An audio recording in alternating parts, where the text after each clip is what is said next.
So it's great to be here talking to Satyen Dayal, who is one of our managing directors here at Edelman, an expert in AI communications. We're here to talk about this year's Trends Report, which explores the relationship between human and AI creativity and how brands and businesses can navigate this, fast developing and incredibly exciting landscape. So, Sat, you're really deeply involved in helping businesses, really think about what they, how they leverage AI, what they want to do with it. So I'm really interested to hear what your perspective is. When you have this tension between the arrival of these tools and what impact it's going to have, there are lots of examples. Actually, in the report itself, the reference to the Ada, the artistic robot that was, making waves and doing things slightly different, really making it a bit more accessible, I think, in terms of understanding the role of creativity and this partnership that can happen. To your point, this playful partnership that can happen between what we describe as these machines and what we describe as humans. And this collaborative effort, I think, is where we need to push ourselves even more, because through various generations of technologies, I'm a big music fan. So for me, when I started making music with machines in the 90s, it was heralding that moment where these tools are put in the hands of many people who are then creating all this music. And I kind of go, well, at that point, no one started to question, whether technology should be used or not.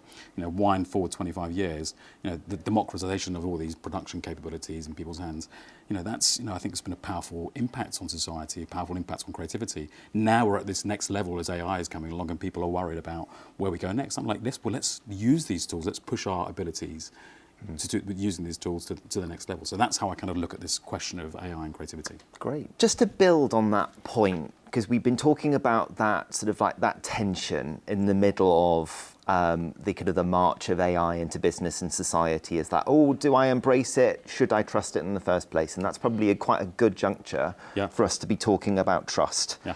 So obviously you're the expert there, out there in the front line, helping lots of brands and businesses to navigate this environment. What are you saying to communicators and marketers about what it is they need to do to build trust in AI? It comes back to that other question that we had earlier on about the creativity piece, right? I mean, and I'll give you an example where I was felt inspired this year. Yeah. Started New Year's Day.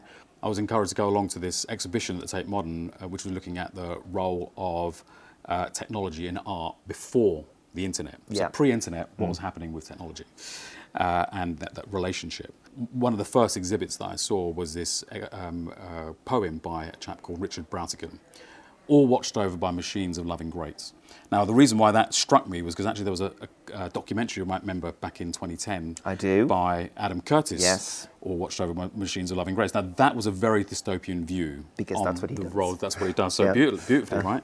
And actually, Brautigan was quite similar, but this is one they say was a poem written in 1967, which was out of kilter because he actually had a much more optimistic view of the role of machines and this symbiotic human relationship with machines. Crucially, didn't 2001 come out in 1968? Did come out. That might have been the push for it, right? Yeah, we had Al coming out there and doing his thing. Absolutely. So I think that very idea that machines can be have more trusting relationships with human beings or build more trusting relationships with human beings, I think is a starting point for me. And in our own trust barometer, we've got a lot of insight from last year's report and probably coming into this year in terms of the role of AI and technology and how to build trust in it. Fundamentally, it comes back to what we all understand, which is humanising it, making people understand how the role it has, how it can empower them rather than detract from them, how they can gain control rather than it being controlled. Yeah. I think that is a starting point for any conversation we have, not just about AI, but about technology in general. If you think about the revolutions and changes that have happened in the past 10 years alone, which would have come and might have been a bit more easier, let's say, if we started first of all with a human, what the impact it had on them, and then think about how technology plays back and function it has afterwards. And in the report itself, I think there's a great reference to this exhibition at the Serpentine, The Call, where musicians are using AI to train themselves in creativity, finding it a lot more accessible for themselves first before they start taking it to the next level. Yeah. As I said to you before, there's this big worry amongst artists and creators about how AI is going to take their jobs and stunt creativity. What was really exciting to see is how through the exhibition and through what those artists are doing is how they're starting to embrace the tools and use it to teach themselves about how they can further advance their creativity. Yeah. So I think that's the starting point. Start with the human, think about the benefits it's going to have from a human perspective, and then the AI will fit into there. Great to have you here, Sat. Thank you so much. I've learned a lot, and thank you for taking the time to speak to me. It's a real pleasure. Dive into the report. There's so much in there you can understand as well. Thanks very much. Thank you.